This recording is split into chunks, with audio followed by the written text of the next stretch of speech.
Mae'r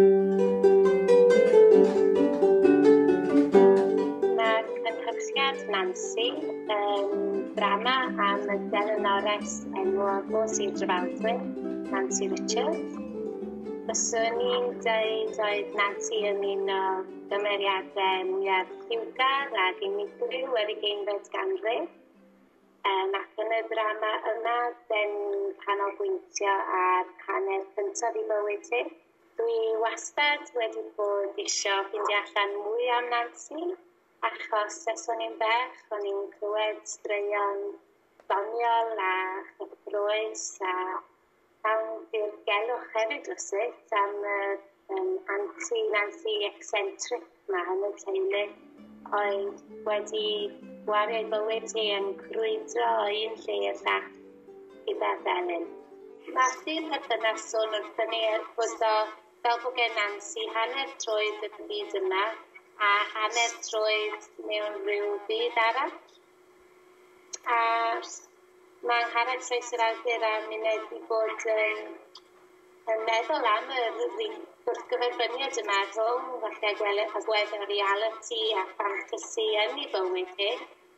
Mae hefyd y gwrthgyferbyniad rhwng Nansi, y delanores enwog iawn, y fformiwr, y person cyhoeddus yma, yr storiwr arbennig iawn yma.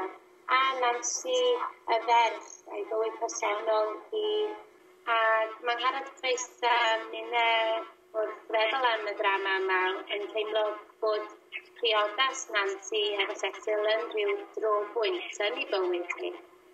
A mae hanes Nansi a'i holl gariadon hi yn andros o diddorol a'r ffaith yma bod hi wedi priodi yn erbyn I addewid hi achos bod rhieni hi wedi gorfodi hi wneud mae'n dweud achos bod nhw wedi cael llon bol arni hi yn lolian efo'r holl ddynion gwahanol yma.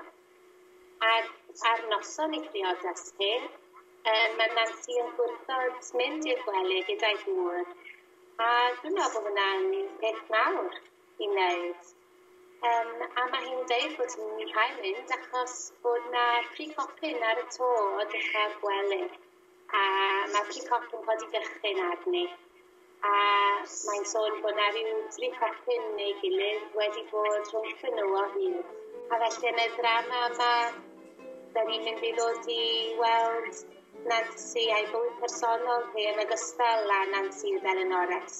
Dydy'r sioe yma ddim yn mynd I ddigwydd mewn theatr, mae'n mynd I fod mewn institute neu fedra yn Llafeddeinion a yn credu bod hwnna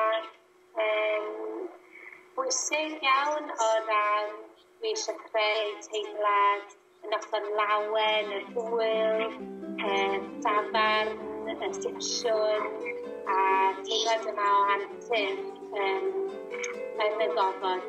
A mae'n teimlo'n special ac does bod y cynhyrchiad yma mynd I ddigwydd yn ardal Nansi a hefyd yn ystod wythnos yr Eisteddfod gan bod y Eisteddfod wedi chwarae rhan mor bwysig yn ei bywyd.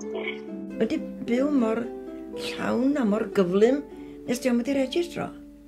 Wir chi?